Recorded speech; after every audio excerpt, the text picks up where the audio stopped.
ত্রয়োদশ জাতীয় সংসদ অধিবেশন সামনে রেখে দলীয় এমপি ও মন্ত্রীদের জন্য প্রশিক্ষণ কর্মশালা শুরু করেছে বিএনপি। গুলশান কার্যালয়ে এই কর্মশালার উদ্বোধন করেন বিএনপি চেয়ারম্যান ও প্রধানমন্ত্রী তারেক রহমান।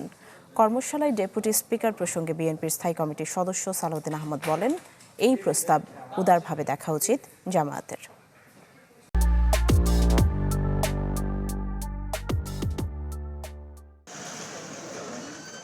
ত্রয়োদশ সংসদ নির্বাচনে বিএনপির মোট ২০৯ জন সংসদ সদস্যের ১৪৬ জনই প্রথমবারের মতো সংসদে যাবেন। স্বাভাবিকভাবেই সংসদীয় বিধিবিধান ও কার্যপ্রণালী সম্পর্কে নতুনদের অভিজ্ঞতা নেই। এ বাস্তবতা মাথায় রেখে দলীয় সংসদ সদস্যদের জন্য প্রশিক্ষণ কর্মশালা শুরু করেছে বাংলাদেশ জাতীয়তাবাদী দল বিএনপি।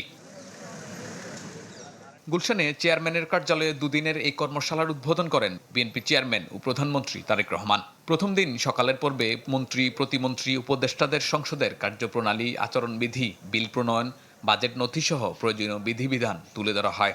সংসদ বিশেষজ্ঞ, শিক্ষাবিদ ও প্রবীণ সংসদ সদস্যরা এসব সেশন পরিচালনা করেন। বিরতিতে বেরিয়ে সাংবাদিকদের মুখোমুখি হন বিএনপির স্থায়ী কমিটির সদস্য সালাউদ্দিন আহমদ। জানান, নতুন সংসদের কাছে জাতির প্রত্যাশা অনেক, একে স্মরণীয় করতে চায় তার দল। একটা বিস্তারিত আমরা আইডিয়াস কমিউনিকেশন করেছি, ডিসেমিনেট করেছি, যাতে করে আমরা সমৃদ্ধ হই সকল সংসদ সদস্য। এইভাবে আমরা চাই আমাদের পার্লামেন্টারি কালচারকে আমরা আরও শক্তিশালী করতে। এই পার্লামেন্টারি কালচার এমন হবে না যেগুলো দেখে মানুষ আমাদেরকে ভর্ৎসনা করবে। এই পার্লামেন্টারি কালচার এমন হবে তখন মানুষ বলবে আমরা এরকমই একটি জাতীয় সংসদ দেখতে চেয়েছিলাম। কথা বলেন বিরোধী দলকে ডেপুটি স্পিকারের প্রস্তাব দেয়া প্রসঙ্গেও। মাননীয় সংসদ নেতা প্রধানমন্ত্রী হিসেবে বিরোধী দলীয় নেতার সাথে কথা বলেছেন। যখন ইফতার মাহফিলে তারা দাওয়াত দিয়েছিলেন, সেখানে গিয়ে আমিও উপস্থিত ছিলাম। এই হিসাবে তাদের সেই প্রস্তাবটা গ্রহণ করা উচিত বলে আমি মনে করি। এখানে সব কিছু লিখিত দিতে হবে বা কন্ডিশনাল, তেমন তো নয়।